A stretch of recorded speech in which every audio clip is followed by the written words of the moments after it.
अगला नंबर केजरीवाल का है, क्योंकि मुख्यतः जो इनका बॉस है ना वो केजरीवाल ही है। जो पार्टी आंदोलन से सिर्फ इस वजह से पैदा हुई है कि भ्रष्टाचार को खत्म करेंगे, वो आज भ्रष्टाचार में लिप्त पाया जा रहा है। आम आदमी पार्टी एक ऐसी पार्टी है कि 8 महीने से ज्यादा सतेंद्र जैन जेल में है, वो सैलरी ले रहा है, वो सारे सुख सुविधा बोल रहा है और पास्को एक्ट वाले से मसाज भी करवा रहा है। कांग्रेस को भी भ्रष्टाचार करने में 50-60 साल लग गए, तब जाकर के उन्होंने भ्रष्टाचार किया, देश को लूटा। इन्होंने तो 8-10 सालों में इस तरीके से लूट लिया है ना देश को। अभी अगर उन्होंने इस्तीफा दिया है ना, ये भी राजनीति है इसमें, क्योंकि उनको पता है कि थोड़ी देर के बाद हमें और शिकंजा कसेगा, हम फंस चुके हैं। सर अगर इतने ही बड़े कट्टर ईमानदार है, एक दिन आप तिहाड़ जेल को तहकीकात करके आओ। एक कोना भाड़ा पड़ा हुआ है जिसमें सिर्फ और सिर्फ आम आदमी पार्टी के ही मंत्री या विधायक या पार्षद वो भरे पड़े हैं। कि इनको हर इलेक्शन में पहले ही कैसे पता चल जाता था कि मनीष जी को जेल में डालो। गुजरात इलेक्शन देख लीजिए, वहां पे इन्होंने 10 बार बोला होगा कि मनीष जी को जी कल जेल में डाल देंगे, फिर अगले दिन बोला जी 2 दिन बाद डाल देंगे। मतलब इनको कैसे पता चलता था। पंजाब इलेक्शन में यही हुआ और दिल्ली के एमसीडी इलेक्शन में यही हुआ। मोदी उससे भी आतंकवादी से नहीं डरे थे जब उन्होंने लाल चौक पे तिरंगा फहराया था। मोदी वो है। मोदी पाकिस्तान से भी नहीं डरा था जब सर्जिकल स्ट्राइक करके और एयर स्ट्राइक करके आया था।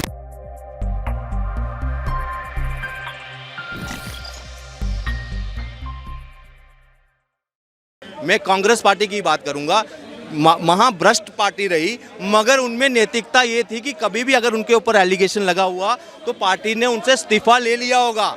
मगर आम आदमी पार्टी एक ऐसी पार्टी है कि 8 महीने से ज्यादा सतेंद्र जैन जेल में है, वो सैलरी ले रहा है, वो सारे सुख सुविधा बोल रहा है और पास्को एक्ट वाले से मसाज भी करवा रहा है।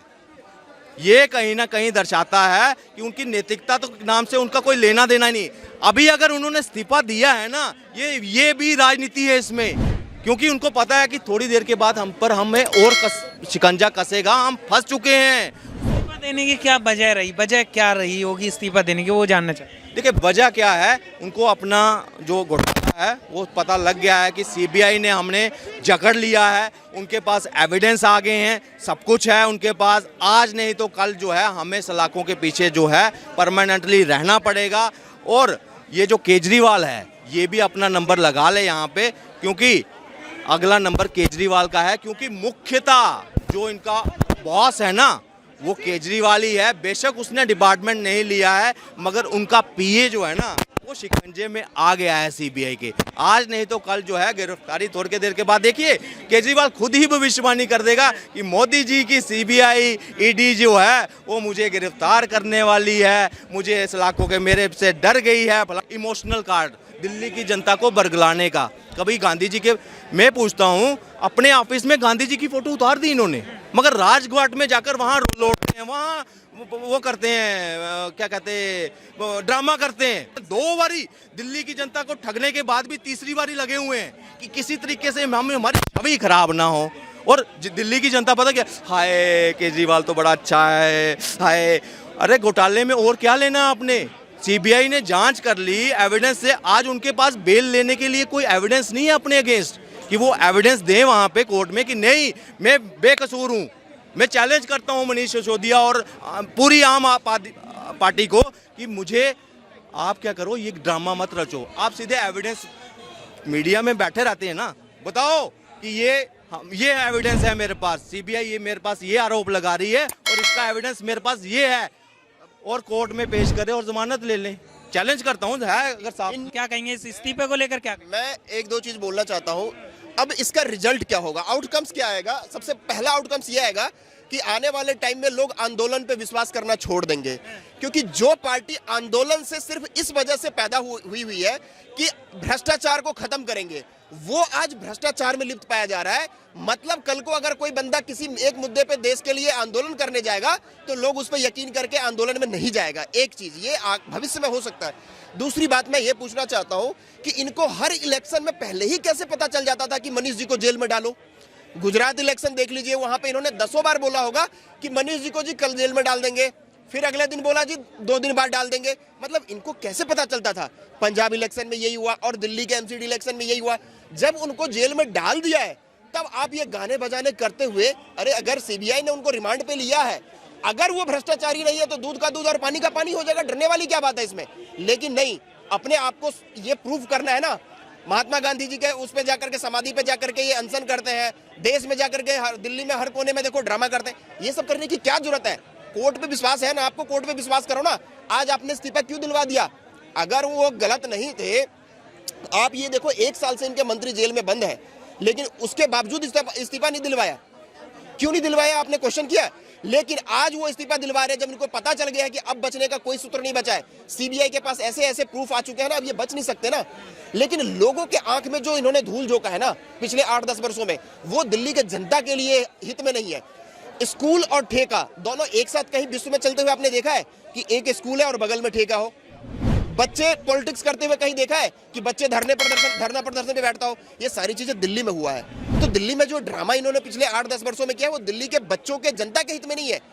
सिर्फ और सिर्फ एडवर्टीजमेंट करके, सिर्फ और सिर्फ विज्ञापन करके आप ये दिखाने की कोशिश कर रहे हो कि हम जी बहुत अच्छे शिक्षा है हम दे रहे हैं, उससे नहीं होता है।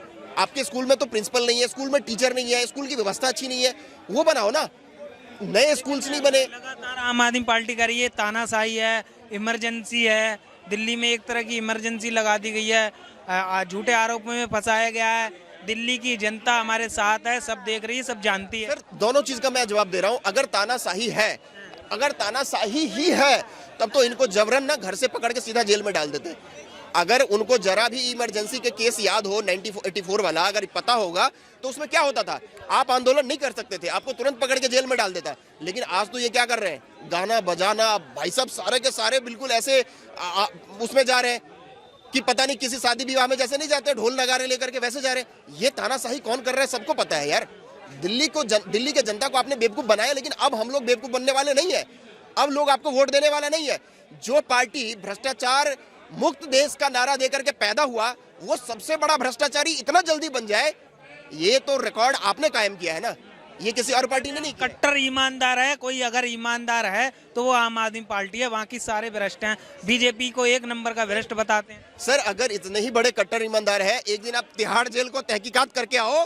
एक कोना भाड़ा पड़ा हुआ है जिसमें सिर्फ और सिर्फ आम आदमी पार्टी के ही मंत्री या विधायक या पार्षद वो भरे पड़े हैं। सबसे बड़ा भ्रष्टाचारी दिल्ली का किस पार्टी से है, देख लो।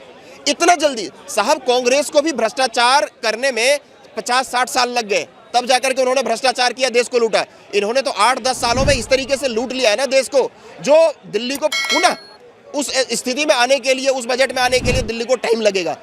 आपने डेवलपमेंट पे तो खर्च किया नहीं, यमुना का वादा किया वो तो किया नहीं, पॉल्यूशन का असर आपको पता है, दिल्ली का पॉल्यूशन, लोग क्या जहरीले हवा सांस ले रहे हैं, कुछ इंडस्ट्रियलाइजेशन दिल्ली में हुआ नहीं। आपने सिर्फ और सिर्फ विज्ञापन और सिर्फ आपने दिल्ली के लोगों को ठगा है, जो दिल्ली की जनता बर्दाश्त नहीं कर सकता। आम आदमी पार्टी लगातार कह रही है कि मोदी जी डर गए हैं, अमित शाह डर गए हैं केजरीवाल जी से, केजरीवाल की जो बढ़ती लोकप्रियता से डरे हुए हैं। सर मोदी तो उससे भी नहीं डरे थे, मोदी उससे भी आतंकवादी से नहीं डरे थे जब उन्होंने लाल चौक पे तिरंगा फहराया था। मोदी वो है। मोदी पाकिस्तान से भी नहीं डरा था जब सर्जिकल स्ट्राइक करके और एयर स्ट्राइक करके आया था। तो मोदी के यार, मोदी क्या चीज है वो समझो तुम लोग। कुछ भी बोलते हो, बकवास करते हो, मोदी किसी से, मोदी ने कसम खाया है ये देश नहीं मिटने दूंगा, ये देश नहीं झुकने दूंगा। और भ्रष्टाचारियों को, अगर कोई भ्रष्टाचारियों को संरक्षण करेगा तो उसका जवाब ऐसा मिलेगा उसको कि वो 7 पुश्तों तक याद रखेगा, क्योंकि मोदी ने ये जनता से वादा किया है। मतलब आपने साहब बताओ पिछले 2 साल में कितने फोन चेंज किए हैं? मैक्सिमम 2-3 किया होगा आपने, 5 कर लोगे, 140 फोन।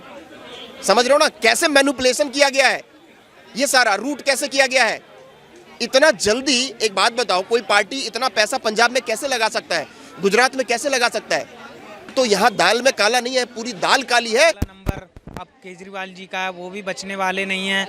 जिस दिन शिक्षा का घोटाला सामने आ गया तो ये सिसोदिया और केजरीवाल जी मुंह दिखाने के लायक नहीं रहेंगे। देखिए वो इसलिए कह रहे हैं क्योंकि हमेशा एक ना किसी न किसी, हर एक चीज का एक मास्टरमाइंड होता है जो पीछे बैठा रहता है, और आपको मास्टरमाइंड से पकड़ने से पहले उनके जो वो होते हैं ना सहयोगी, उनको पकड़ना पड़ता है। तो ये सब पकड़ में आ रहा है, सबको अलग अलग बैठा करके सबके स्टेटमेंट लिए जाएंगे, और उसमें अगर केजरीवाल जी का इन्वॉल्वमेंट होगा तो वो भी फंसेंगे, क्योंकि केजरीवाल जी ने, उनके अनुमति के बिना तो ये लोग कुछ कर नहीं सकते। तो कहीं ना कहीं उनका भी उसमें इन्वॉल्वमेंट हो सकता है, ऐसा नहीं कह रहे है, हो सकता है। और अगर वो प्रूफ होता तो वो भी जेल जाएंगे।